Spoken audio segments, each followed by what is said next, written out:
Rouse's Markets is voted best grocery store in New Orleans, best grocery store in Baton Rouge, Mississippi, Gulf Coast, Thibodeau, Houma, Hammond, Lake Charles, Mobile, year after year. Thank you for choosing us best grocery store on the Gulf Coast. Number one. Thank you. Thank you.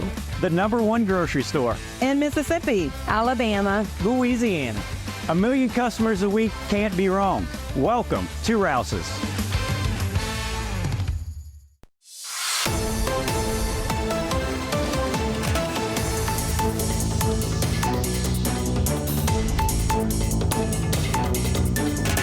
Hello and welcome to this edition of Bayou Time. I'm your host, Keith Weissite, licensed clinical social worker with Terrebonne Home Care. Very glad you're joining us. However you may be joining us, we appreciate it very, very much. You know, this time of year when we've got so many of these storms, as we're kind of right in the middle of hurricane season, always glad to get more information from those experts who can tell us a little more about it. Welcome back to the show, Kevin Gilmore. Kevin, thanks again for joining us. Hey, Keith, thank you. All right, very good. Kevin, of course, National Weather Service out of New Orleans, Baton Rouge, meteorologist. And so I guess first things first, it's kind of, I know it is fall, severe weather week. Boy, don't the people in Florida know that, as we've seen another storm here. Well, let's talk a little bit about Milton and maybe your thoughts early on as you were watching this. Maybe tell me some thoughts that you had about this storm when it was closer to Mexico. Yeah, early on, the National Hurricane Center did outlook the potential for development that we were closely monitoring in the Northwest Caribbean, get into the Southern Gulf. Now, again, early on, it was a little bit difficult as models were having a hard time determining how or when the system would develop and where it would go from there.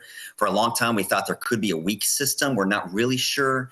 But we keep having all these fronts that are pushing down. If you notice, it's really nice outside, low humidity, a little cooler in the mornings.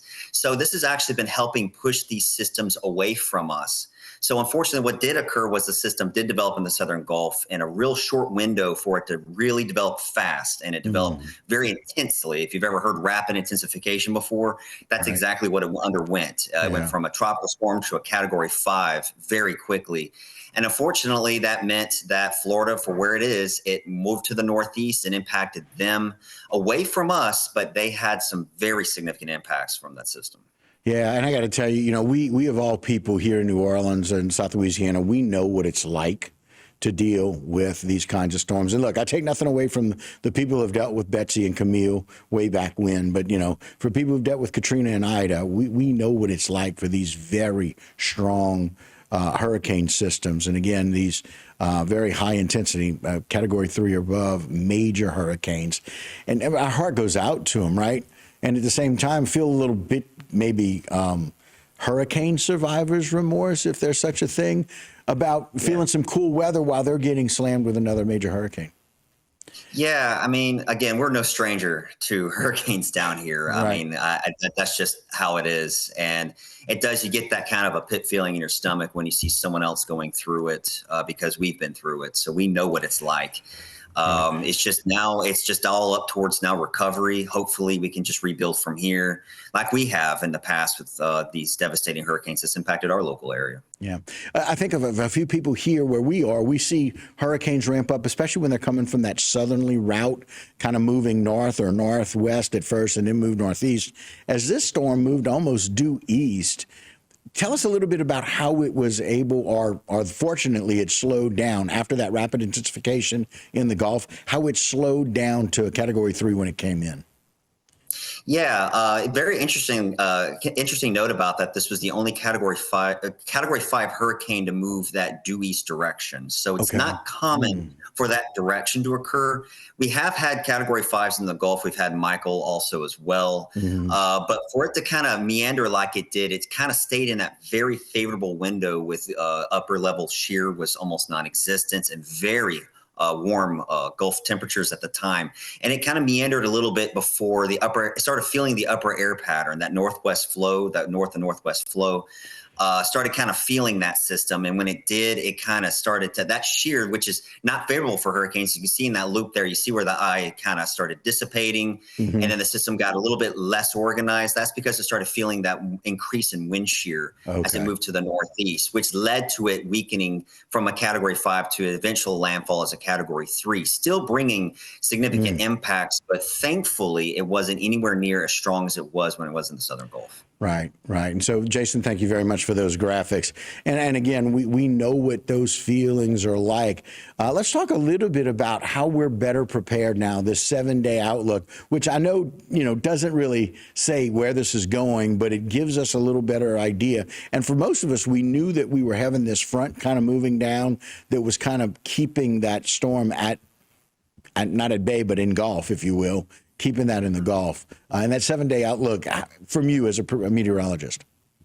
Yeah, that 7-day outlook's incredible. It really helps us with messaging to give people a heads up with the potential of development well before we actually have a name and there's a cone or anything like that. We can now safely use this model guidance to say that there is the potential for development all the way from a low to medium to a high potential, all in percentages. So from 0 to 100%. So models are getting better. Technology is improving, which is fantastic. And we're able to provide this type of heads up well in advance, even well in advance before the potential for development, which is fantastic for people to prepare.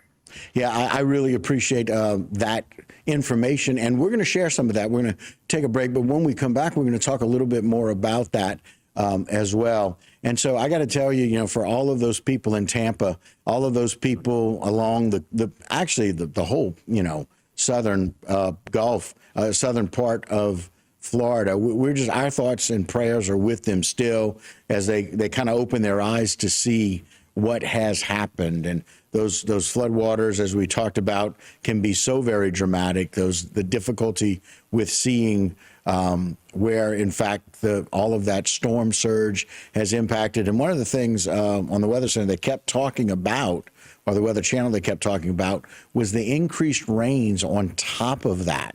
And so those rains, it really were significant. And so I know you guys are always watching that and being keen to it.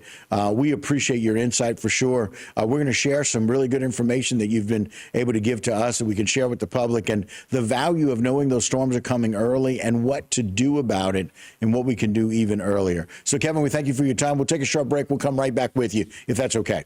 Guys, we want you to stick around as well. Kevin will be back with us. Got a lot more information. We'll keep talking about hurricanes, and we'll keep talking about how you can stay safe this hurricane season. Don't go anywhere. We'll be right back right here on Bayou Time.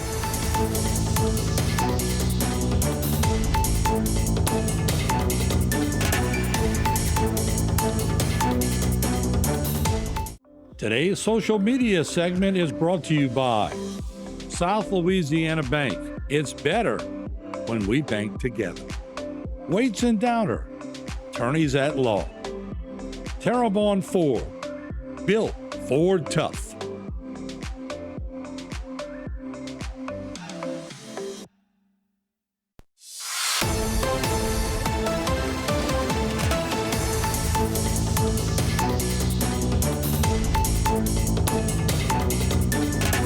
Hello and welcome back to this edition of Bayou Time. Again, your host, Keith Weissite, licensed clinical social worker with Terrebonne Home Care.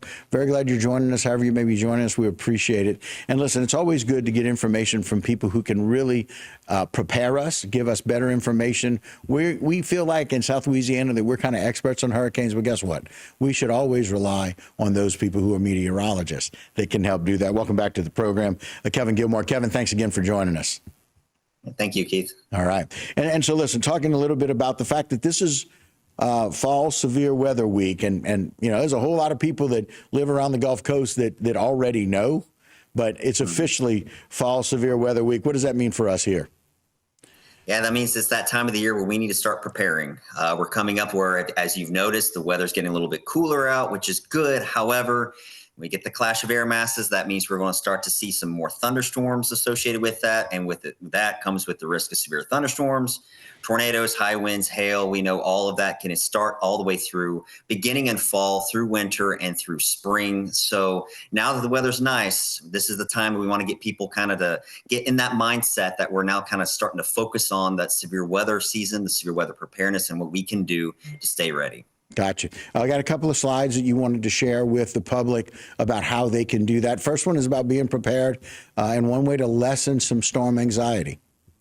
Right. Storm anxiety, it's something that comes across a lot to a lot of people because if you are on social media, you sometimes see those hyped messages out there. Sometimes it's a little bit too much and it's a lot to take in. it's a lot to deal with, and it can kind of lead you to being very nervous.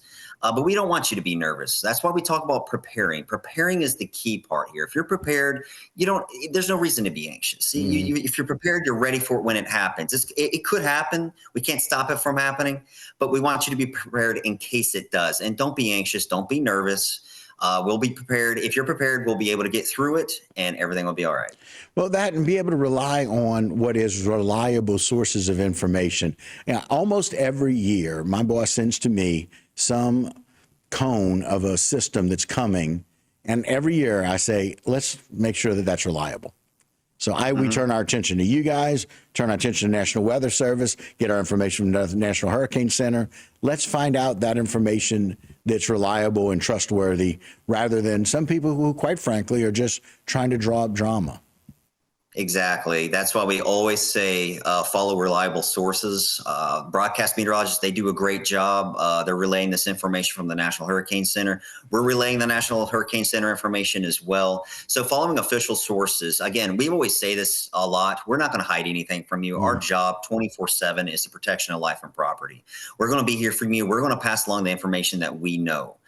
We're not going to be hiding anything. We want to inform you to make sure that you're safe and prepared from these systems. So yeah, be careful what you follow on social media. There's a lot of people out there who like to show model guidance that's 14 days out in advance. Those are tools we use to produce these forecasts because it takes experts to interrogate them and analyze them. Anybody can look at model guidance, but it takes that expert to make that forecast. And that's why we have these official sources that you need to follow. Well, I got to tell you, showing some of the people or the lack of people over in those affected areas means that you guys did a wonderful job down in Florida and South Florida in getting people to heed the warnings to leave. It was very nice to hear those meteorologists and those professionals there that were there on the ground or in the buildings being able to say that nobody's around, which is great to hear. So it's glad that people are heeding the warnings that you guys are sending out. Yeah, exactly. It's such a great thing to see people take that message and do what they need to do. There was evacuation orders out there. People left. Some stay back, but people left. That means that's fantastic. They were listening to the forecast and getting that information. We were messaging that Milton was going to be a significant system many, many, many days in advance. This was not one of those cases that snuck up on anybody. We had that time. We were telling people to have preparations done by this time. And it seems like everyone did a great job. Unfortunately, there was a lot of impacts. I've even heard some reports of fatalities, and that's incredibly, it hurts to hear that. But in a system this significant, hitting so many people across Florida like that, again, we just have to make sure we get as many people, get that message out to as many people as possible. Yeah, it sounds like that message was heard and received. Jason, put that other flyer up so we can let Kevin kind of describe it as well. There's another one. I thought, there we go. How we plan ahead when severe weather is in the forecast, Kevin? Yeah, just always have that plan ready. Now, again, I mentioned before, it's that time of year where the weather's nice. This is the time to do it. You see all those different bullet points there. Things to think about when planning for severe weathers in the forecast. Just kind of have a plan. You can write it down. That'd be fantastic too. Where to go, how to communicate with your family and friends. If you don't live with your family and friends, how do you get that word to them? You call them, let them know. What if they're in the threat? You need to call and let them know. Spread the word. Where to shelter, find the most reliable location. If you do get that warning, staying informed, that includes receiving forecasts, how to get these forecasts from those official sources, like we mentioned, wireless emergency alerts that go to your cell phone. Those are fantastic ways to get warnings too. And not only all those, but post-storm safety is also a big one too. We want you to know what to do in case you lose power, your home gets damaged. Things you need to do after the fact. That's incredibly important as well. So these are things to kind of keep in the back of your mind. And the time to do it, again, is right now. Make a list and think about that as we move forward. Yeah, and again, just knowing that, really need to make a plan for the weather, know where to shelter, especially if you live in a mobile home, or if you live in a camper, and just not staying in a vehicle and not driving through places that are impassable. Kevin, as usual, we appreciate your time very, very much. I know it's a busy time of season. We appreciate you taking the time to share with our viewers here about being safe and what to do when there's another one. And we'll celebrate the Fall Severe Weather Week, and hopefully no more storms hit here in the U.S. Yeah, hopefully so. Thank you so much for letting me join. We appreciate it. All right, guys, that'll do it for this particular segment and for this particular Bayou Time. Don't go anywhere. A whole lot more right here when we continue.